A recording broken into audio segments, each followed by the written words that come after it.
As formas clínicas da esclerose múltipla. O paciente sempre quer saber qual é a minha forma de esclerose múltipla.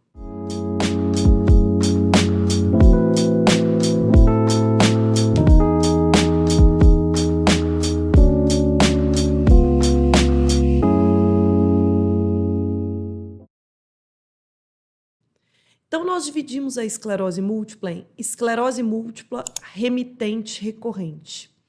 Prestem atenção no nome. Remitente recorrente, ou seja, a doença aparece e desaparece. Em que se baseia essa classificação? Na clínica apresentada pelo paciente.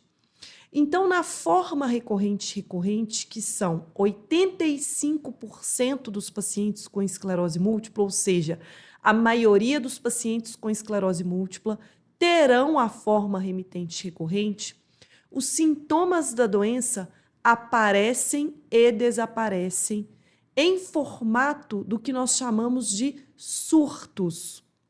Surtos são déficits neurológicos agudos com duração superior a 24 horas, sem outra causa que justifique. E eu vou gravar um vídeo para vocês só sobre surto, para que surto fique claro para vocês, para que a compreensão de surto seja clara para vocês.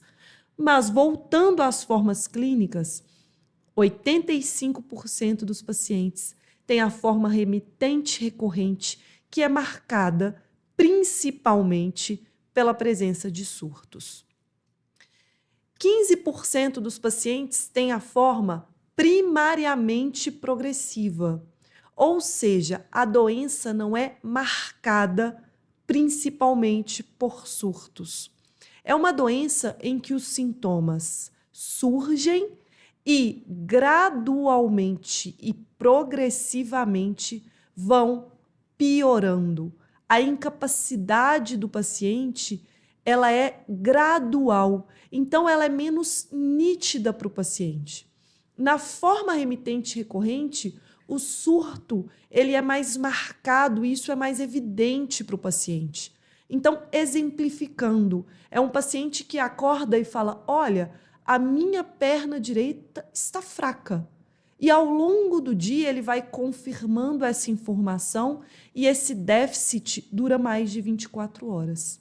Na forma primariamente progressiva, é o paciente que começa a perceber a perna um pouco mais pesada. Passado alguns meses, ele começa a perceber que já não é tão fácil subir escada.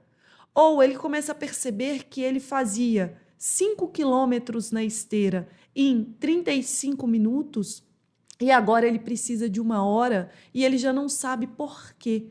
Então, os sintomas eles são mais graduais, mais lentos e de mais difícil identificação, principalmente no início da doença, nas formas primariamente progressiva.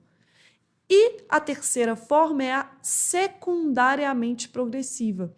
Vejam o nome, secundariamente. Por que secundariamente? Porque essa forma ela vem depois da forma remitente recorrente.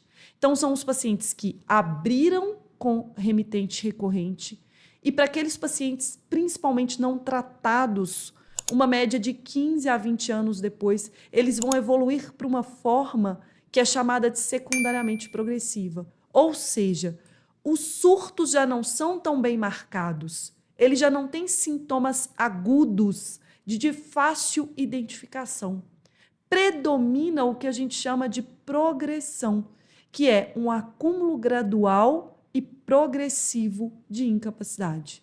Então, essas são as formas da esclerose múltipla e lembrem-se, a mais comum é a remitente recorrente, o que a maioria dos pacientes irão apresentar e que, com a introdução do tratamento e um tratamento individualizado de acordo com a gravidade da doença apresentada pelo paciente, cada vez menos pacientes evoluirão para a forma secundariamente progressiva se o tratamento for feito da maneira correta.